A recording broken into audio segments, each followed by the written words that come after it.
Thank you. You may be seated. We are here on the matter of State of Ohio versus Donald Copchek, case number 25CR0520. Mr. Copchek is present in court with his counsel, Attorney Spellacy. We're here today to impose sentence pursuant to a jury verdict which was adopted by the court of guilty of 2 counts of abduction, each felonies of the 3rd degree, 1 count of ethnic intimidation, a felony of the 5th degree, and 1 count of assault, a misdemeanor of the 1st degree. Present on behalf of the State of Ohio is Mr. Salisbury, Judge. Both, Judge. all right, Attorney McNamara and Attorney Salisbury. Mr. Salisbury, are you speaking on behalf of the state? Yes, Your Honor. Okay, do you have any recommendations? Yes, Your Honor. You heard the trial, so there's no need to belabor the facts. As I said in the Mr. Lajak sentencing, this is a crime that kind of divided the community, very impactful, we believe. We believe the jury got it right, and quite frankly, as the court shall recall, didn't take a very long time to deliberate even. The impact on the victim was great, and although that impact was so great, he still to this day is saying he doesn't want anything bad, see anything bad happen to these 2 guys, which is kind of amazing to me, considering what he was put through that day, both physically and mentally now, as you heard his testimony.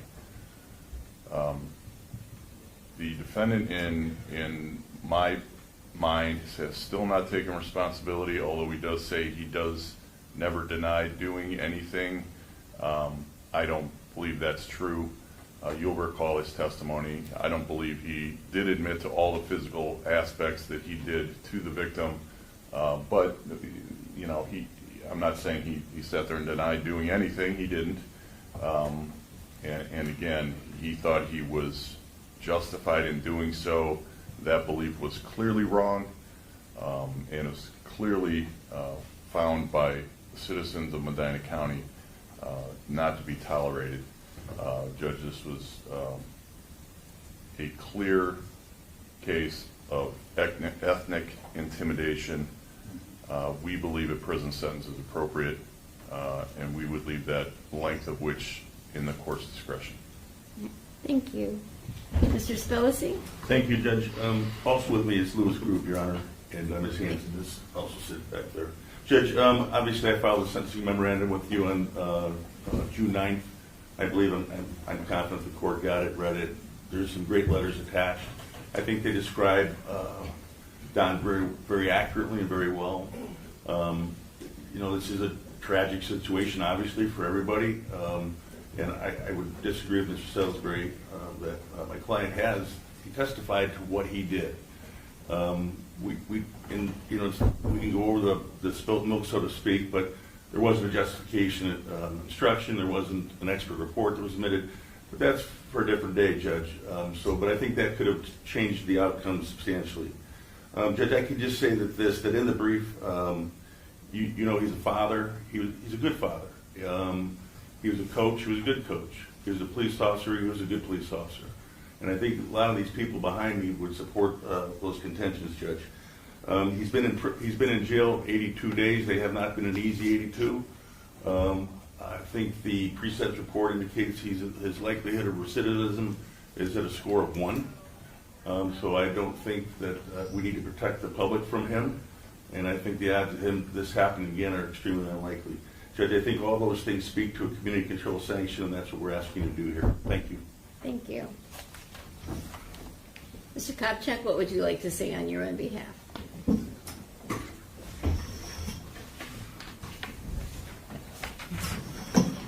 Again, I just want to go off exactly what my lawyer just said, that I never denied anything. I took the stand and I was honest, and that's what I was told to be. I was told to be honest by my lawyers and my union, and that's what I did. I sat there and I was honest, and never in my life did I ever think that I would be here sitting in front of a judge like this, and that's not the type of person I am, and those letters and everything that are put in front show that what I've done in my life and what I've would continue to do when I'm out. And on behalf of my lawyers and everything, they, I was advised to keep this as, to basically that. Well, Mr. Copchek, I have read the sentencing memoranda. I have read all the letters in support. The thing that the letters in support don't discuss is the effect of your behavior on the victim in this matter. And so my focus is not on whether you're a good person, I'm sure you're a fine person, but on your behavior and the impact that that had on the victim. And so after consideration of all the relevant factors set forth in the statute, and also the information contained in the pre-sentence investigation report, it is the sentence of this court that on count 1, a felony of the 3rd degree, you will have 18 months in prison. On count 2, also a felony of the 3rd degree, you will have 18 months in prison. On count 3, a felony of the 5th degree, you will have 10 months in prison.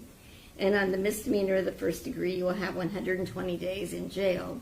Your time will run concurrently and not consecutively. Upon your release from prison on counts 1 and 2, you will have a mandatory period of post-release control of between 1 to 3 years at the discretion of the adult parole authority. When this period of post-release control is imposed, if you violate the terms of that supervision, the adult parole authority is authorized to return you to prison for up to 9 months for any single violation, up to a maximum of 50% of your prison term for all violations. If while on post-release control you are convicted of a new felony offense, in addition to being punished for the new offense, the judge could add an additional consecutive prison term of 1 year, or whatever time remains on your post-release control term, whichever is greater. As you will be incarcerated, all fines and costs will be waived. Also, on count 3, the felony of the 5th degree, you may be subject to a period of 2 years possible discretionary post-release control. I also need to notify you of your appellate rights. You have the right to appeal the conviction or sentence in this case. You do that by filing a notice of appeal with the clerk of courts for the Court of Common Pleas within 30 days of this sentence. If you're unable to pay the costs of an appeal, you have the right to appeal without payment of those costs. If you're unable to obtain counsel for an appeal, counsel will be appointed without cost. If you're unable to pay the cost of documents necessary to an appeal, the documents will be provided without cost. You have a right to a notice of appeal timely filed on your behalf. Do you wish to appeal? Yes. Okay. Can you afford counsel to represent you? Yes. Then you do not need the court to appoint counsel for you, correct? No, ma'am. All right. At this time, then, you are to remain in the custody of the Medina County Sheriff's Department for transportation into the custody of the Ohio Department of Rehabilitations and Corrections. Anything else, Mr. Spells? Thank you, Judge. Just for the record, count 1 and 2 would merge. I I know it's a concurrent sentence, but I believe they would. I don't want to concede that point, Judge. I don't think they do merge. I think they're separate animus. I think he removed the victim and also restrained him at 2 separate times. So I don't want to concede that they merge. So, Mr. Spelsing, I have not been briefed on that issue, so at this point in time, I do not believe that they merge, but that perhaps is an issue for appeal. Okay. And Judge, can Mr. Grube address you as to appellate bond? Certainly. Thank you. Good morning, Your Honor. Louis Grube. Always great to come down to Medina County. I'm going to make an oral motion for a stay of the sentence on behalf of Mr. Copchek. There are a couple matters with respect to that. For a stay motion, there are basically 2 considerations. The first is the same kind of bond considerations the court would normally consider when releasing somebody pending a trial. I'm going to defer to the court on those. There's already been a personal recognizance bond. If this is granted, that would be appropriate. I have no reason to believe that there's anything that's changed, simply because Mr. Copchek has been convicted. He's the same person before you. Same family, same considerations. He's not a flight risk. As to whether or not a stay should be granted, the general standard applied by the Court of Appeals across the state of Ohio is whether there's a reasonable argument for appeal. The court referenced numerous times in the transcript, which I've now read in the last couple of days, that there could be an appeal, likely would be an appeal. There were a couple issues. I'm happy to address the specific issues pending appeal if the court would like to get into that, but I think that given all that has happened, it's probably safe to say the court understands the issues from the trial, and we would just say that there are reasonable grounds for appeal. coming out of today, if the court could issue a ruling on this in writing in the sentencing entry, that could avoid a written motion, but I'm also happy to brief it in writing for the court. It's up to the court. Please let me know what the court would prefer from me going forward from here, but that's the motion, and thank you for your time this morning for that. Thank you. Your oral motion is denied. Your client has filed motions with this court in which he has indicated that he would prefer to be in prison rather than remain in the Medina County Jail. And so I am going to grant him his wish and let him go to prison at this time. May I be heard on that, Your Honor? No, Okay, thank you. thank you. Anything else on behalf of the defendant? No, thanks. Anything else on behalf of the state of Ohio? No, Your Honor. Okay, thank you. We are in recess.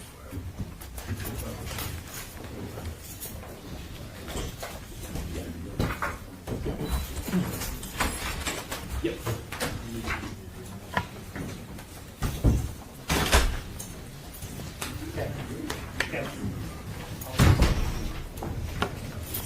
Sorry? Have some paperwork for you.